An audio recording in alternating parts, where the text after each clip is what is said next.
Kita ke Mas Menteri terlebih dahulu, ada keresahan dari anak muda yang merasa di Indonesia itu ngelamar kerja syaratnya belibet banget. Rumit sekali, umur lah pengalaman kerja sehingga secara gaji mereka melihat di luar negeri potensial. Gajinya tinggi, syaratnya sederhana, Mas Menteri.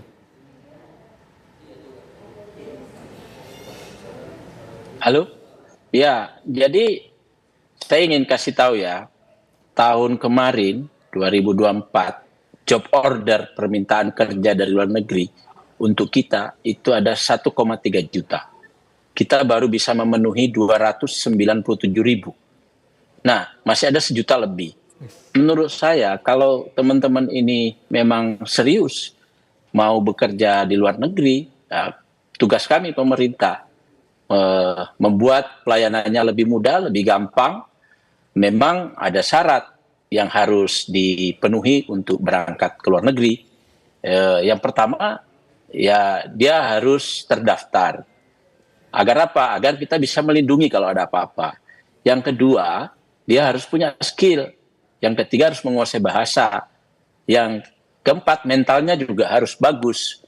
Karena banyak data yang kita peroleh, datang ke sana sebentar sudah pengen kabur pulang dan atau pindah ke tempat lain. Nah, jadi mental juga menjadi sangat penting ke depan. Nah, bagi teman-teman yang ingin kabur ini akan kita siapkan dan kita buat lebih mudah. Yang penting Anda punya sertifikasi dan kemudian memahami bahasa, ya udah kita kirim aja sesuai dengan jabatan kerja yang mungkin dituju di sana. Jadi pekerjaan banyak sebenarnya di luar negeri yang bisa menyalurkan dalam tanda petik keinginan untuk merantau, keinginan untuk lebih kabur tapi produktif. Apa produktifnya? Produktifnya ya itu tadi, bisa belajar di negeri orang, dapat uang, dapat gaji, dan yang ketiga produktifnya uang yang dikirim kembali ke Indonesia itu menjadi remitensi. Paling banyak negara dan itu mana, akan Mas membantu Menteri? perekonomian Paling banyak bangsa negara kita. mana, Mas Menteri, yang menyerap tenaga kerja Kalau dari sekarang Indonesia? paling banyak Malaysia, Oke. Hong Kong, Taiwan, Singapura, Uni Emirat Arab. Kita sudah membuka juga Jepang, Korea, bahkan sebagian di mana di Eropa mulai kita buka karena kan di Jepang, di Eropa itu lagi aging. Orang butuh tenaga kerja produktif. Menurut saya peluang ini lebih baik dimanfaatkan itu daripada sekedar kabur. Baik kabur karena secara emosional tidak nyaman di Indonesia atau merupakan kritik sosial politik. Menurut saya lebih baik kita bekerja aja di sana sekalian. Berarti, oke. Baik untuk diri sendiri, baik untuk keluarga, baik untuk masyarakat. Jadi pemerintah tidak khawatir kalau mereka memilih jangka panjang di luar negeri untuk hidup yang lebih baik, Mas Menteri ya? Kami punya program begini.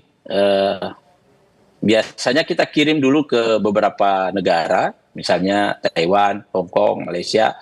Setelah itu ketika keterampilannya jauh lebih bagus, maka kita naikkan kelasnya, kirim ke Eropa dan negara-negara yang secara salary bagus, perlakuan terhadap pekerja migran juga bagus, dan yang ketiga juga kita harapkan setelah mereka di sana pulang-pulang mereka jadi expert sehingga bisa menjadi investasi sumber daya manusia untuk negara kita. Oke, Mbak Novita, tapi yang dikhawatirkan, Mbak, menuju Indonesia Emas 2045 ini ada data yang menunjukkan 3.912 anak muda yang tadinya bekerja di luar negeri, akhirnya malah mereka berpindah ke warga negaraan. Itu yang kita cemaskan, Mbak Novita. Ya. Kalau memang di sana mereka mendapatkan kenyamanan, mendapatkan fasilitas, sejahtera, ya tentunya nggak kemen balik. Kalau offer yang diberikan di Indonesia tidak setara dengan apa yang mereka dapatkan di sana. Memang ini menjadi tantangan sih. Jadi kalau buat saya sih bagaimana ya kan harusnya kompetensi, sertifikasi, pelatihan yang sudah didapatkan plus pengalaman mereka bisa pakai itu lalu pulang ke Indonesia membangun bangsanya sendiri. Tetapi kalau dia dapatnya 200 juta, pulang ke Indonesia dapatnya 2 juta, oke nggak 2 juta lah, 20 juta misalnya, lalu tidak bisa menjadi sejahtera, ya ini yang menjadi tantangan kita, welcome mereka kembali. Tapi kalau kita bicara sekarang keberhasilan banyak, tentunya kegagalan juga banyak. Karena tadi bicara kalau Mas Menteri katakan mentalnya harus kuat, berarti daya juangnya. Nah ini kan proses, tidak instan. Berarti sudah ada yang dipupuk gitu sebelumnya, mental baja ini untuk pergi ke luar negeri menghadapi semua tantangan yang ada di sana. Tidak ada support system kan, dia sendiri di sana kalau tidak ada keluarga. Adaptasi dengan budaya, adaptasi dengan lingkungan semua yang baru. Nah kalau ini tidak dipersiapkan, kegagalan ini yang terjadi. Jadi mungkin hashtag kabur aja dulu, mesti tanya dulu kepada diri sendiri, apa sih yang ingin dicapai? Targetnya apa yang baik? Betul, Goalnya, baik. goalnya apa dulu, mau ngapain di sana? Lalu apa yang akan dilakukan pada saat kembali lagi? Kalau kabur kan kembali dong, berarti itu temporary. Jadi buat saya ini yang harus dipersiapkan oleh pemerintah juga. Anak-anak ini waktu ke sana, anak muda ini ke sana, jangan sampai yang punya kompetensi yang tinggi dan yang baik diambil. Karena kita lihat banyak negara-negara, kita ambil tetangga misalnya, Singapura dan Malaysia. Anak-anak dari SMP saja mereka sudah incar. Sekolah-sekolah yang bagus, mereka sudah incar kira-kira yang memang otaknya cerdas, cemerlang, punya prestasi di Olympic Science, misalnya fisika dan matematika, mereka sudah booking dulu tuh. Udah diberitahu kalau kamu ke SMA di Singapura misalnya, mereka memberikan beasiswa sampai kuliah misalnya di NYU, di Nanyang University misalnya. Lalu kerja di negaranya selama berapa tahun. Nah biasanya sudah nyaman dengan gaji yang tinggi, jaraknya begitu pendek. Untuk pulang ke Indonesia hanya 1 jam flight, mereka tinggal di situ. Jadi ini benar-benar menjadi tantangan buat pemerintah sendiri bahwa jangan sampai semua generasi-generasi, kalau kita bicara Indonesia emas ini udah diincar dan kita sendiri sibuk dengan kesibukan kita sendiri. Dan saya sebagai psikolog melihat bagaimana anak-anak ini diincar dari mereka masih muda.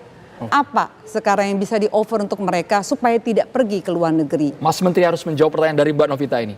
Tawaran dari pemerintah agar mereka tidak permanen di luar negeri. Ya memang gini ya, di konsep modul pelatihan kita selain soal skill bahasa, memang kita sekarang ini mendorong agar pelatihan soal attitude dan mental ini kita menjadikan satu prioritas kita, agar apa, ketika mereka di sana itu mereka tetap mencintai tanah airnya. Yang kedua, mereka juga punya ketahanan mental fisik yang bagus. Karena dari data yang ada juga tidak sedikit yang lari balik ke Indonesia atau tidak bekerja di tempat di mana dia ditempatkan. Nah, itu biasanya jadi problem.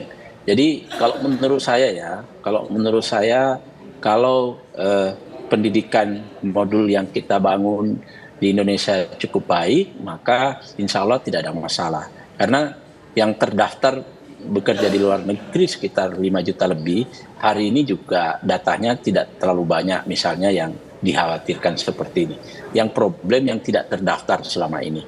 Nah, oleh karena itu saya kira modul atau kurikulum soal kecintaan terhadap tanah air, nasionalisme itu penting. Baik, terima kasih Menteri Perlindungan Pekerja Migran Indonesia Abdul Karding sudah bergabung di Kabar Petang, dan juga Mbak Novita Tandri, psikolog.